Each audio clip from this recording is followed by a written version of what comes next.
Imagine being roused from your sleep in the dark of the night and coming face to face with one of the most fearsome predators on the continent. On the fateful night that will forever be known as the Night of the Grizzlies, owing to the eponymous book by Jack Olson, this is exactly what happened to not just one, but two campers in separate incidents at Montana's Glacier National Park. In today's episode, we venture back to the year 1967 and unravel the events that changed the way we interact with bears to this day. On August 11th of that fateful year, a lightning storm surged through the park, setting the scene for the chaos that ensued. The storm was initially named a factor behind the bears' strange behavior, laying the blame at the feet of Mother Nature. But as the story unfolded, a broader picture was unveiled. One that would raise questions, revise policies, and reinforce our respect for these magnificent animals. Hit that like and subscribe button if you're new.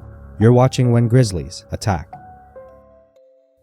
Known as the crown of the continent, Glacier National Park stretches over more than 1 million acres and boasts over 1,000 plant species, as well as hundreds of species of animals, from ground squirrels to grizzlies. The pristine park contains one of the few historically intact ecosystems in North America, but the unprecedented events of the summer of 1967 would highlight the deadly repercussions that can result from disrupting nature's delicate balance.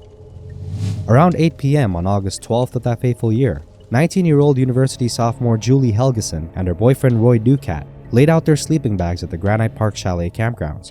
They both worked at the Eastern Glacier Park Lodge for the summer, Helgeson in laundry and 18-year-old Ducat as a busboy. Earlier that day, the young couple hiked the spectacular Highline train and were enjoying what started out as the perfect day. After dinner that evening, they would fall asleep under the stars.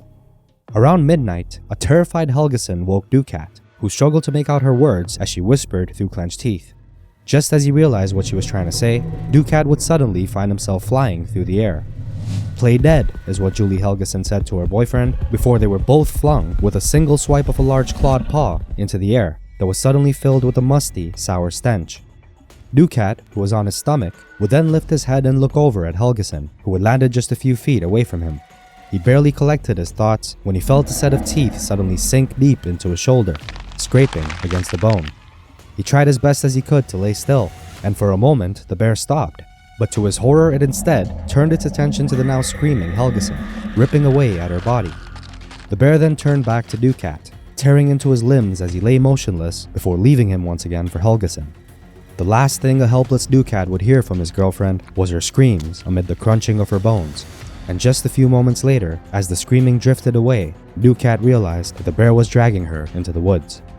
A stumbling Ducat would then make his way to some nearby campers that he'd met earlier that day, who were camping just outside a small trail cabin near the campground.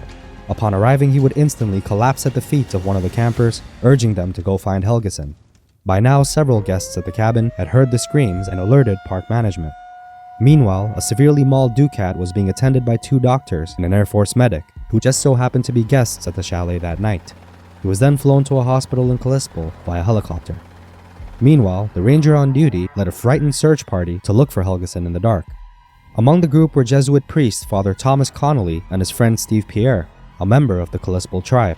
Steve would go on to track a blood trail from the campground, with the priest and the chalet manager Tom Walton in tow. As they followed a muffled voice, they would finally find Julie Helgeson laying motionless, face down in a ditch, her hair matted with blood and dirt, her legs covered in long gashes and puncture wounds, her arm chewed to the bone, and foaming blood oozed from her chest. Somehow, Helgeson was still alive and conscious, which is when, using a makeshift stretcher, the men promptly carried her back to the chalet, where the 3 doctors fought to save her life. Sadly, however, Helgeson had lost too much blood. It was at this point that Father Thomas held her hand and read her last rites before Julie Helgeson drew her last breath. As the group sat around her in a stunned silence, solemnly taking in what they had just witnessed, little did they know that this macabre incident was not the last of the night. And less than 10 miles away, park rangers would witness an event so horrifying that it would haunt them for the rest of their lives. The second attack happened in Camas Valley. A small group of friends had been working at Lake McDonald Lodge for the summer, and like Ducat and Helgeson, were enjoying some downtime in the park.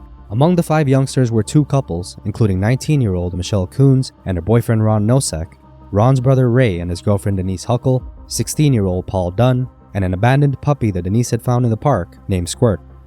The group hiked from Lake McDonald over Howe Ridge to Trout Lake.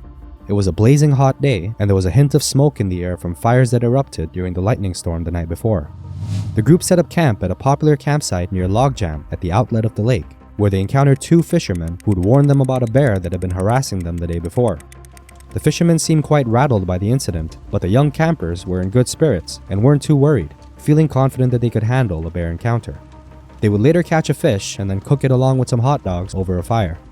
This was when Michele spotted a bear ambling up the campsite between the trees. The group then quickly ran uphill and watched as the large mangy grizzly ate their dinner before running into the woods. The frightened group contemplated hiking through the night back to Lake McDonald, but decided instead to remake their camp on the lakeshore. They would keep the fire going and build a wall of logs, separating them from the old campsite. It wasn't until 2 a.m. that the bear returned. It investigated the campsite, ate a bag of cookies it found, and left again. Terrified by yet another close encounter, the group then made the fire even bigger by adding some more logs and decided that they'd stay up until sunrise. However, just a couple of hours later, they'd all drifted back to sleep. Around 4:30 a.m., Denise would suddenly wake up to the sound of splashing water. She peered out of the sleeping bag she'd been sharing with Squirt and would freeze in horror as she saw a large shape emerge from the darkness, and it was moving fast. In fact, it seemed like the shape was running towards their campsite. She drew the sleeping bag over herself and Squirt, who was squealing in fear, and clamped her hand over the trembling dog's mouth. She could hear the bear sniffing amid the sounds of canvas ripping. It was at this point that Paul woke up from his slumber, only to see a huge bear lumbering over him just feet away, its slow and deep breathing indicative of its large size. Teary-eyed and terrified, the group then muttered to each other to play dead. But again, this didn't work, and instead of losing interest, the bear bit into Paul's sleeping bag, grabbing hold of his sweatshirt. Startled, Paul then flung his sleeping bag and sprung up, slamming into the bear before sprinting to a nearby tree and scaling it in seconds thanks to a rush of adrenaline. The others meanwhile managed to escape toward the lake and climb up the trees around the old campsite while the bear was distracted. But Michele couldn't move. She'd been paralyzed with fear, and it wasn't until the bear was just a few feet away that she tried to unzip her sleeping bag, but as fate would have it, the zipper was stuck. The bear then pounced on Michele, grabbing the sleeping bag in its mighty jaws and proceeding to thrash it back and forth with Michele still inside. She would then let out a piercing scream as the bear ripped into her with its claws. Paul would then watch helplessly as the grizzly pulled her from her sleeping bag and carried her into the woods. He could hear the muffled sounds of bones snapping before everything went quiet. Denise, Squirt, Paul, and the brothers remained in the trees until dawn, which is when they finally climbed down, grabbed their boots and jackets, raced down the trail toward the road, and hitched a ride to Lake McDonald Ranger Station. As they reported the nightmare they just lived through to Ranger Leonard Landa, Landa would promptly grab his rifle and head for Trout Lake with Paul and Ron. They would follow a grim trail of clues, including clothing items and a severed ear, leading them into a dark, mossy spruce forest where they finally found Michele Koons' severely mutilated body. Her abdomen was ripped out, and the hair was missing from her head. Upon being alerted about the attack, the park rangers were instructed to shoot any bear in the vicinity of Trout Lake and Granite Park Chalet. Some bait was set up at the chalet, and 2 bears were killed and another was shot near Trout Lake. This one was a mangy, emaciated sow, and on closer inspection, the rangers even found glass shards in her gums. Her stomach was then cut open and its contents poured out with a clump of blonde hair, concluding that this was the bear that had killed Michele Koons. But the bodies of the bears at the chalet did not show any signs of attacking humans, so the bear that attacked and killed Julie Helgeson was still at large. Again, the rangers would then set up some bait at the chalet, which would shortly after attract the sow with 2 cubs. The sow was shot and it died calling out to her cubs. As if not tragic enough, one of the cubs was later shot but escaped with an injured jaw and was eventually put down the following summer. While blood found under the sow's nails believed to belong to Helgeson, FBI tests would reveal that the blood was not human, and it was ultimately unclear whether the bear that killed Julie Helgeson was ever caught. The tragic night had claimed 6 innocent lives in what were the first fatal bear attacks since the park's inception, but the ordeal was not over yet. There were many unanswered questions around the behavior of the bears that night, and what ultimately led to the gruesome double fatality. For a while, the park remained silent about the incidents, eventually releasing a public statement listing a number of possible reasons for the unprecedented attacks. But the public slowly began piecing together what had happened.